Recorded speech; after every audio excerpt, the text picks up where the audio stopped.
এখন আপনি বলতে শুরু করে দিয়েছেন যে বুলডোজার আবার চলবে। দেখুন, আমরা প্রদেশে বুলডোজারের অনেক ব্যবহার করেছি, আর আমার মনে হয় যে বুলডোজার কোম্পানির তো উত্তরপ্রদেশে প্রতিটি জনপদকে একটা করে বুলডোজার দেওয়া উচিত, একটা মডেল হিসেবে প্রতিষ্ঠা পাবে। কারণ যত বড় ইনফ্রাস্ট্রাকচার আমরা তৈরি করেছি ইউপিতে, আপনি দেখতেই পারবেন। 70 বছরে ইউপিতে 1.5টা এক্সপ্রেসওয়ে হয়েছিল, আজ আমরা 7টা এক্সপ্রেসওয়ে বানাচ্ছি। ইউপির আগে পরিচয়টা কি ছিল? যেখান থেকে খালডোবা শুরু, সেখান থেকে ইউপি শুরু হলো। যেখান থেকে সন্ধ্যের অন্ধকার নেমে আসে, সেটাই হলো ইউপির বর্ডার। আজ ইন্টারস্টেট কানেক্টিভিটি 4 লেন্সে আমরা জুড়ে দিয়েছি। প্রতিটি গ্রাম আজকে ঝলমল করছে। প্রতিটি অঞ্চলে আমি দিয়েছি। প্রতিটি জায়গায় উন্নতির ছোঁয়া লেগে গেছে। আগে অন্ধকার ছিল, এখন পুরো উজ্জ্বল। তো দেখুন, একটা কথা আছে না, জ্যোৎস্না রাত চোরদের ভালোই লাগে না। ওরা কি করে এটা বরদাস্ত কিন্তু করবে? ওদের অভিযোগ যে আপনার যে বুলডোজার আছে সেটা ওই সমাজবাদী পার্টির নেতা আর সমর্থকদের ওপরেই চলে। এখন সব দেখুন, আমি এখন সমস্ত গুন্ডা আর মাফিয়া সমাজবাদী পার্টির সঙ্গে যুক্ত থাকলে আমি কি করব? এই যত পেশাদার মাফিয়া আর অপরাধী আছে, আপনি দেখেই থাকবেন নিশ্চয়। 12 থেকে শুরু করে 17-র মধ্যে যেদিন আমি মুখ্যমন্ত্রী পদে শপথ নিয়েছিলাম, এই মাফিয়াদের সেদিনই জানা ছিল যে আমি কি করব। আপনি আশ্চর্য হয়ে যাবেন যে হাজারো এরকম পেশাদার মাফিয়া আর অপরাধী ছিল, যারা পরের 24 ঘন্টার মধ্যে যদি কোথাও কিছু কবজা করেছিল, তখন সোজা গিয়ে মালিককে বলতো যে, এই নিন ভাই, চাবিটা নিন, আর আমরা সামলাতে পারবো না এসব। ওরা বলে, কেন, কি অসুবিধা হচ্ছে ভাই? না ভাই, আমাদের সময় এখন শেষ হয়ে গেছে, এখন আপনি নিজেরটা দেখে নিন আমাদের। ওদের এটা মনে হতো এই সুবিধাবাদী জোট আবার বানিয়ে নিয়ে প্রথমবারও জোড়াতালিতেই ছিল। দেখুন, আমি তখনও বলতাম 2017-তে এরা দুটো ছেলের জুড়ি বানিয়ে নিয়েছিল, দুজনই। এই দুজন, দেখুন, কখনো কখনো সঙ্গের প্রভাব তো পড়েই।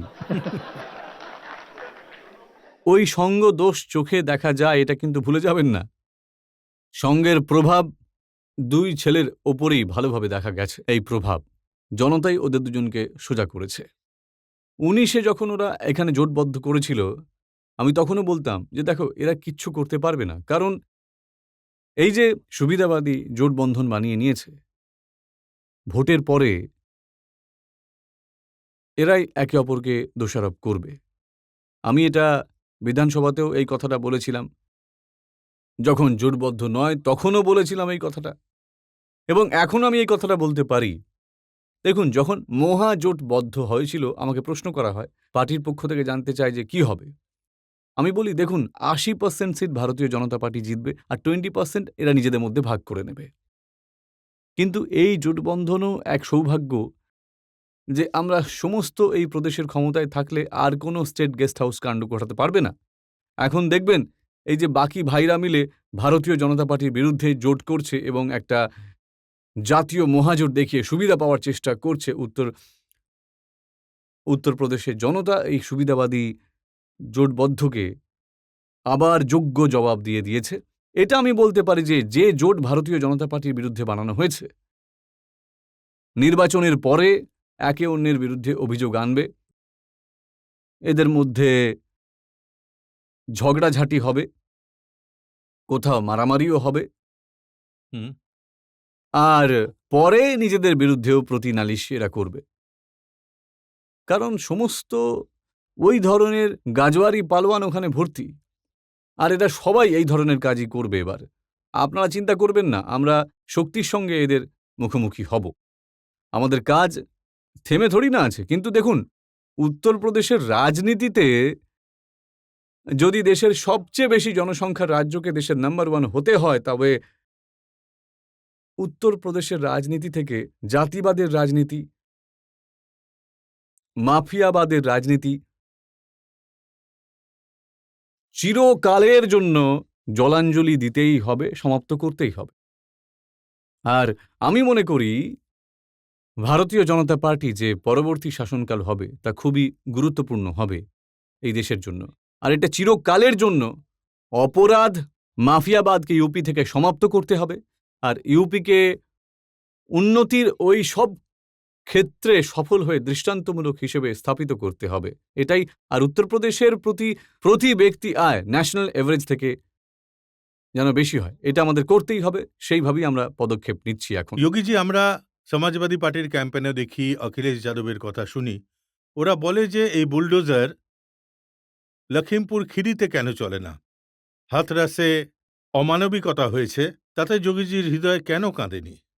দেখুন, হাতরাসের ঘটনা হোক বা লখিমপুরের ঘটনা, দুটোই খুব দুর্ভাগ্যজনক এবং সরকার দুটোতেই ব্যবস্থা নিয়েছে। দুটো ঘটনা নিয়ে আমরা সময় নিয়ে ভালো করে কাজ করছি। হাতরাসের ঘটনায় যতটা কাজ উত্তরপ্রদেশ পুলিশ করেছে তার থেকে এক পাও সিবিআই এগোতে পারেনি। আর আমি সেই সত্যটা আজও জানতে ইচ্ছুক এবং জনতা জনার্দনের সামনে আসা উচিত। ইউপির বদনাম করার জন্য কি কি ধরনের চক্রান্ত হয় প্রকাশ্যে আসা উচিত। এক, দ্বিতীয়, লখিমপুর কেসেও সরকারের সময় মতো ব্যবস্থা নিয়েছে এবং যারা দাঙ্গা বাঁধানোর চেষ্টা করেছিল এই ঘটনাটাকে নিয়ে তারা সফল হতে পারেনি। ওরা বিরক্ত এই ব্যাপারটায় যে ওদের জাত সংঘর্ষের যে পরিকল্পনা তাও সফল হয়নি সেখানে। আমরা সেটা বন্ধ করি, পুরোপুরিভাবে আটকে দিয়েছি। কিন্তু এই দুটোই অপরাধের ঘটনা হতে পারে। একটা সিবিআই দেখছে, একটা মাননীয় উচ্চ আদালতের জুডিশিয়াল কমিশন আর এসআইটি ওটা দেখছে। এটা একটা বড় সম্প্রদায়কে তাৎক্ষণিকভাবে আহত করতে পারে,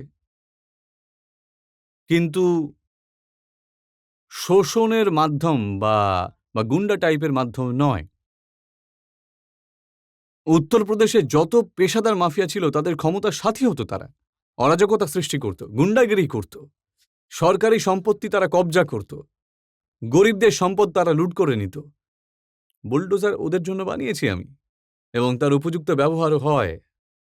কিন্তু আর দেখুন, আমি যোগীজি, এটাও আপনারা ভাবছি তো যে ওদের সন্ত্রাসবাদী বলে দিতেন। দেখুন,